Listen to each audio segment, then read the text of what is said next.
आज हमारे पास यहाँ पे एक हिंदी का यहाँ पे आर्टिकल है। इसको जो है इंग्लिश में ट्रांसलेट करते हैं। तो आर्टिकल है the education of the nature. कविता वर्ड्स वार्थ के प्रकृति के प्रति दृष्टिकोण को प्रकट करती है। अब इसको ट्रांसलेट करना है तो कैसे करेंगे? पहले यहाँ पे हमको यहाँ पे सब्जेक्ट ढूंढना पड़ेगा। तो सब्जेक्ट यहाँ पे क्या हो जाएगा? आपका सब्जेक्ट हो जाएगा यहाँ पे पोयम, यहाँ पे हो जाएगा द पोयम। अब कौन सा पोयम है? पोयम का यहाँ पे नेम लिखना है हमको, तो the education of the nature हो जाएगा। The education of the nature, the education of the nature, ठीक है, ऑफ नेचर ये हो गया। तो यहाँ पे क्या हो जाएगा? अब यहाँ पे क्या उसके बाद जो है ये सब्जेक्ट हो गया हमारा। फिर यहाँ पे आएगा वर्ब। वर्ब यहाँ पे क्या है? प्रकट करना। तो यहाँ पे क्या हो जाएगा? एक्सप्रेसेस हो जाएगा। ये है प्रेजेंट इंडेफिनिट टेंस में, इसलिए यहाँ पे एक्सप्रेस के साथ क्या लगेगा? यहाँ पे एस लग जाएगा। एक्सप्रेस में जो है एस जुड़ जाएगा, तो यहाँ पे एक्सप्रेसेस हो जाएगा। प्रकट करती है। तो यहाँ पे क्या करती है? प्रकट क्या कर रही है? Words words view on the nature. तो यहाँ पे words worth view on the nature, तो इसका जो व्यू है वो नेचर के प्रति प्रकट कर रही है। तो ये चीज हो जाएगा। अगेन है यहाँ पे लूसी प्रकृति की एक काल्पनिक बालिका है। तो यहाँ पे लूसी है, ठीक है। यहाँ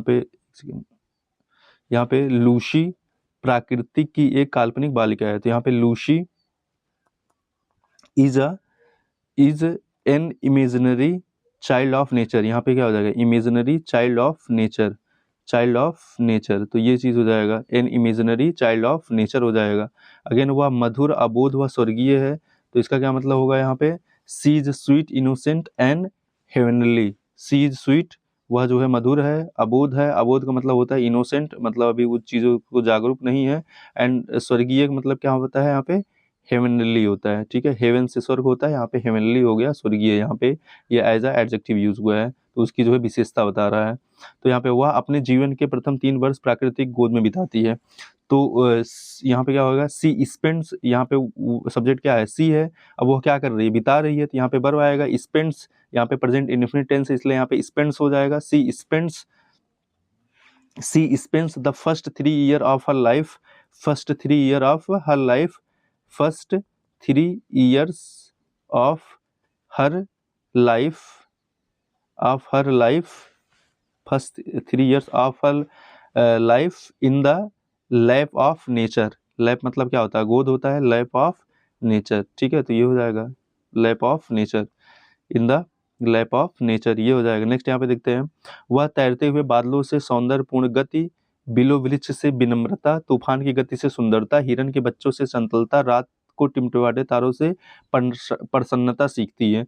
अब यहाँ पे क्या है कि अब इतना बड़ा सेंटेंस है, एक सेकेंड, अब इतना बड़ा सेंटेंस है, इसको देख के जो है यहाँ पे परेशान होने की जरूरत नहीं है। पहले यहाँ पे देखो सब्जेक्ट क्या है? सब्जेक्ट है वह, तो यहाँ पे आ जाएगा सी। उसके बाद वह सी वह कर क्या रही है? वर्ब यहाँ पे क्या है? वह सीख रही है। तो सी लर्न्स, ठीक है। तो यहाँ पे क्या हो जाएगा? यहाँ पे लर्न्स हो जाएगा, प्रेजेंट इंडेफिनिट टेंस है, तो यहाँ पे लर्न्स हो जाएगा। सी लर्न्स, वह सीखती है। अब कहाँ से क्या सीखती है? अब आप जो है यहाँ पे एक एक उठा के ऐसे पुट करते जाओ। सो सी लर्न्स, यहाँ पे क्या हो जाएगा? सी लर्न्स ग्रेसफुल मूवमेंट, यहाँ से जो है फ्रॉम द फ्लोटिंग क्लाउड हो जाएगा। She learns graceful movement from floating cloud. उसके बाद यहाँ पे बिलो ब्रिज के यहाँ पे क्या हो जाएगा? Below tree.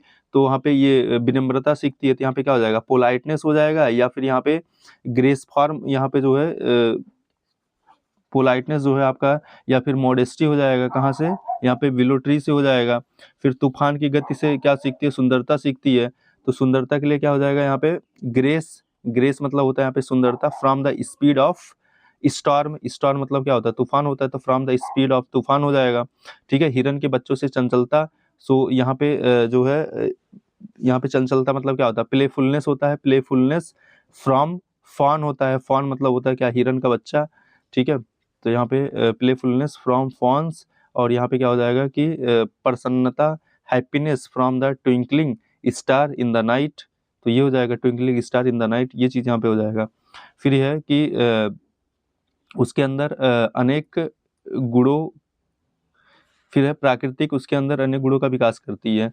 सो यहाँ पे हो जाएगा नेचर, ठीक है। नेचर डेवलप्स, यहाँ पे डेवलप कर दो, या फिर नर्चर भी कर सकते हो। नर्चर, नर्चर मतलब भी क्या होता है? विकास करना यहाँ पे होता है। तो नेचर नर्चर या nature develops many qualities within her ठीक है, विद इन हर हो जाएगा यहाँ पे, विद इन हर हो जाएगा। प्राकृतिक लूसी को अच्छा कार्य करने के लिए प्रेरित करती है, तो यहाँ पे क्या हो जाएगी, नेचर, यहाँ पे क्या होगा, नेचर मोटिवेट या इंस्पायर, यहाँ पे क्या हो जाएगा, मोटिवेट्स या inspire her to do good work, ठीक है, टू डू गुड वर्क हो जाएगा यहाँ पे। फिर लिखा है लूसी को लूसी की शीघ्र मृत्यु हो जाती है, सो लूसी लूसी यहाँ पे क्या हो जाएगा, पासिस अवे सून हो जाएगा। पासिस अवे मतलब होता है खत्म होना या किसी का मर जाना, तो पासिस अवे सून हो जाएगा, ठीक है, ये चीज हो जाएगा। प्राकृतिक लूसी को ये चीज हो गया। फिर उसकी मृत्यु कवि को उसकी मधुर स्मृति में डूबा हुआ अकेला छोड़ जाती है, तो उसकी मृत्यु, तो यहाँ पे क्या हो जाएगा, हर डेथ, ठीक है, her death lives alone, lives alone, alone the poet last in her sweet memory, last in her sweet memories, sweet memories. तो ये जो है पूरा का पूरा यहाँ पे इसका ट्रांसलेशन हो जाएगा। आई होप कि समझ में आया होगा। Thank you.